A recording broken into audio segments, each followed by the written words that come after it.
Olá, alunos! Na terceira parte da nossa aula, nós vamos continuar estudando alguns conceitos sobre estudo demográfico. Tá? População. Qual o conceito de população? É o conjunto de habitantes de uma área. Demografia. É o estudo das características da população. População absoluta. É o número total de habitantes em uma área. População relativa ou densidade demográfica. É o número de habitantes por quilômetro quadrado. Populoso indica se o número absoluto total de habitantes é elevado. Povoado diz respeito à densidade demográfica, isto é, a concentração da população em determinada área.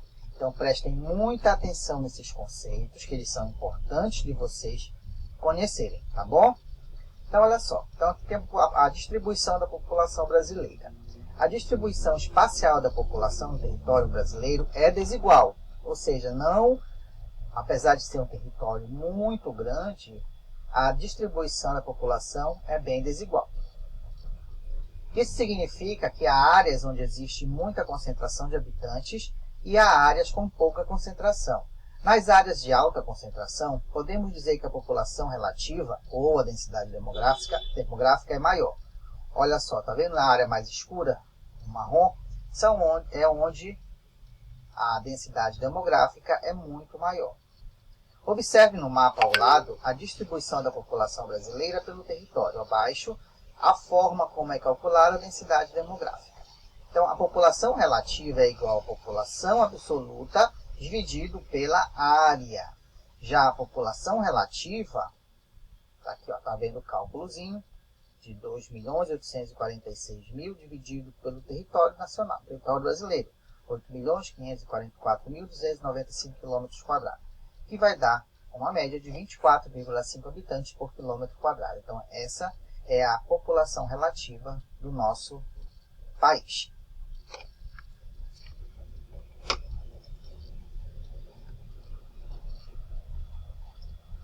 Os dados demográficos são organizados no Brasil pelo IBGE, que é o Instituto Brasileiro de Geografia e Estatística.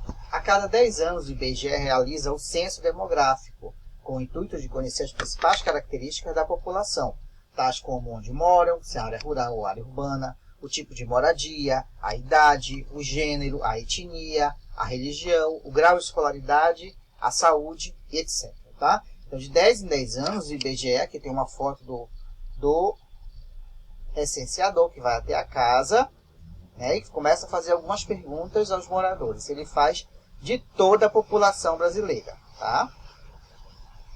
Para entender e consolidar os dados populacionais coletados, são elaborados mapas, gráficos e tabelas que ajudam na leitura rápida e eficiente de um grande volume de informações. Por exemplo, você sabe qual é a pirâmide etária? Tá? Está falando um pouquinho sobre a etária relativo à idade. A pirâmide etária é um tipo de gráfico que indica o gênero masculino e feminino e as faixas etárias em que são distribuídas a população. Com base nesses dados, é possível saber se a população de determinado território é predominantemente composta de jovens, adultos ou idosos, além de projetar estudos sobre taxas de natalidade, expectativa de vida e taxas de mortalidade. Então, você vê aí como é a importância do censo ser realizado e saber a quantidade de brasileiros para que possam ser realizadas políticas públicas que possam suprir todas as necessidades da nossa população. Então, aqui você tem um exemplo de uma pirâmide etária brasileira de 2010, que foi o último censo, com alguns dados, está vendo? Tanto de homens quanto de mulheres. A construção e análise das pirâmides etárias são importantes para conhecermos a evolução da população e o nível de desenvolvimento social e econômico de um país, além de ser usada para orientar o planejamento público. Então, você vê que é muito importante conhecer toda essa pirâmide etária do Brasil.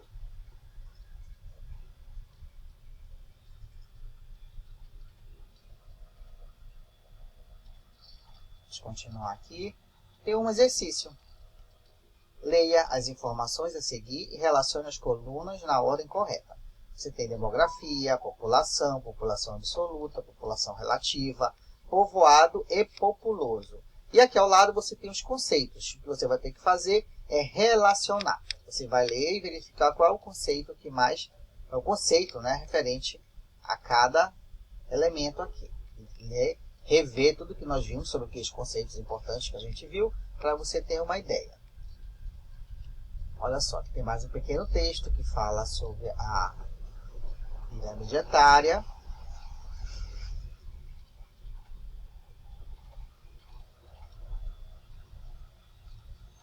Distribuição da população por sexo segundo os grupos de idade, também de 2010. Está vendo a pirâmide? Aqui é o masculino e aqui é o feminino. Quais são os dados demográficos representados na pirâmide etária? Lá na frente nós falamos, não foi? Qual faixa etária concentra a maior parte da população brasileira? Você vai ver onde está o maior. Está vendo? Olha só, aqui, ó.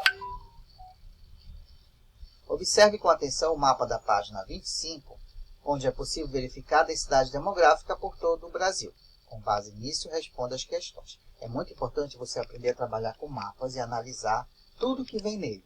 Sempre observando as legendas, observando as fontes, o título e do que se trata. Tá? Você conhecendo tudo isso, é muito mais fácil você ler mapas e tabelas.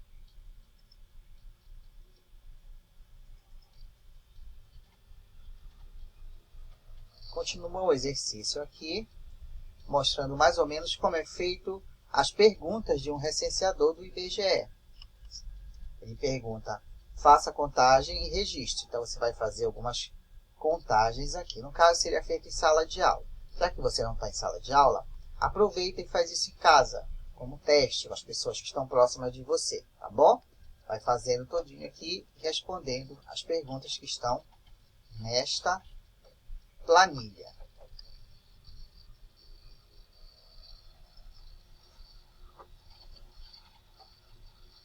Ó, mais outra pirâmide etária. Tá vendo? Que é para você interpretar. Então, toda essa parte aqui é sobre a interpretação das pirâmides.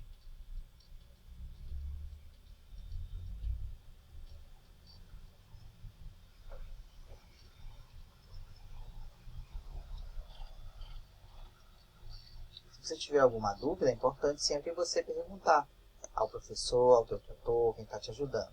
Que ele possa te orientar muito melhor. Então, olha só. A identidade do povo brasileiro é caracterizada pela diversidade étnica e cultural. Organize recorte de revistas e materiais de pintura para produzir a releitura da obra As Crianças de Sebastião, da artista Fátima Miranda, com o objetivo de promover a paz e o respeito, represente a pluralidade de nosso país. Então você vê que existem pessoas de diversas etnias aqui, que são recortes que juntando tudo vai formar o nosso povo. Tá? Continuando na página 33, estamos quase finalizando essa unidade. Olha só, então, o que nós vimos nessa unidade? Que os nossos ancestrais da pré-história, indígenas, os europeus, os africanos e imigrantes de vários lugares, contribuíram para a formação do povo brasileiro. Então, o povo brasileiro é formado pelos ancestrais da pré-história, pelos indígenas, pelos europeus, principalmente os portugueses, pelos africanos que vieram escravizados, pelos imigrantes que vieram em busca de melhores condições de vida. Juntando tudo isso, forma o povo brasileiro. Dados dos sítios arqueológicos no Brasil indicam que povos ancestrais, caçadores-coletores, habitaram esse território há mais de 11 mil anos. Alguns povos indígenas chamavam o atual Brasil de Pindorama. Essa palavra tem de origem tupi, de a linguagem tupi, significa terra das palmeiras. No século XV e XVI, as navegações marítimas permitiram a chegada dos portugueses, que em 1500 no Brasil, a partir desse fato histórico, a vida dos indígenas mudou totalmente. Eles foram obrigados a mudar os seus hábitos e tradições culturais e muitos dos que resistiram aos domínios dos portugueses foram exterminados. Sabe o que é exterminado? É acabar completamente. Atualmente, diversas comunidades indígenas garantem a preservação de seus territórios e de sua cultura, realizando atividades de subsistência de maneira sustentável. De acordo com dados do IBGE de 2010, do último censo, a atual população indígena brasileira é de apenas 897 mil pessoas, distribuídas em 305 etnias.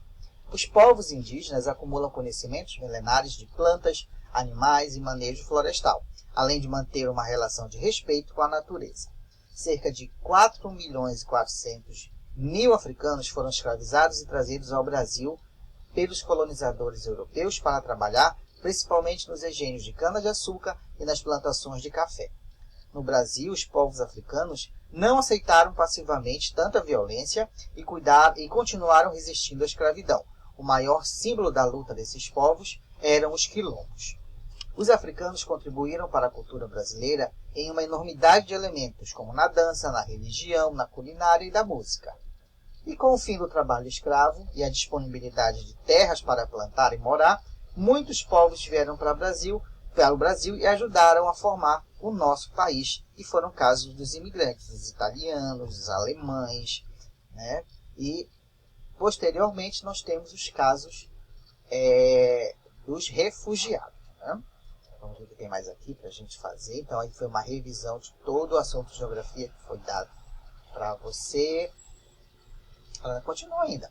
Os primeiros grupos de imigrantes que chegaram ao Brasil foram os portugueses, seguidos dos italianos, dos alemães, os poloneses e, posteriormente, até o século XIX, os japoneses.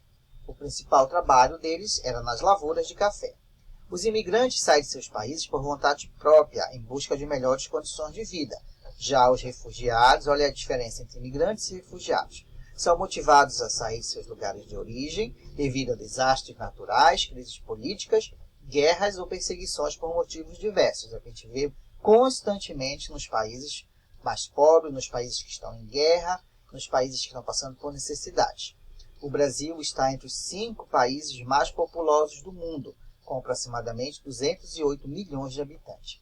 Nosso país é populoso, isto é, com uma grande quantidade de habitantes. Porém, a distribuição espacial dessas pessoas no território brasileiro é desigual, como nós vimos naquele mapa que mostra a distribuição. Os litorais são as cidades mais populosas e a concentração é mais no sudeste. Os dados demográficos no Brasil são organizados pelo IBGE, que é o Instituto Brasileiro de Geografia e Estatística, que a cada 10 anos realiza o censo demográfico com o intuito de conhecer as principais características da população. O último censo foi em 2010, então já estamos atrasados. Então logo nós teremos um novo censo. Então essa é a nossa população, que é formada por uma miscigenação, uma mistura, né, de várias culturas, de várias raças, de várias etnias, de várias religiões, e misturando tudo nesse caldeirão, forma a nossa população brasileira, uma população linda, uma população trabalhadora e cheia de coisas boas para oferecer, tá ok? Então, crianças, aqui a gente encerra o nosso conteúdo. Bons estudos, façam a atividade avaliativa com calma, não precisa ter medo. Qualquer dúvida que você tenha, pergunta com quem está te ajudando. Caso não consiga, entre em contato com os seus professores, tá bom? Veja e reveja essas aulas quantas vezes você quiser. Resolve os exercícios, anota os conteúdos, os conceitos mais importantes. Se você está com o seu material didático, use o teu material didático, lê, relê, faça as atividades. Se você não tem o seu material, é importante você sempre copiar os conceitos que são ditos e apresentados a vocês, tá bom? Então é isso, bons estudos, boas férias, bom descanso e até agosto. Um grande beijo e até mais.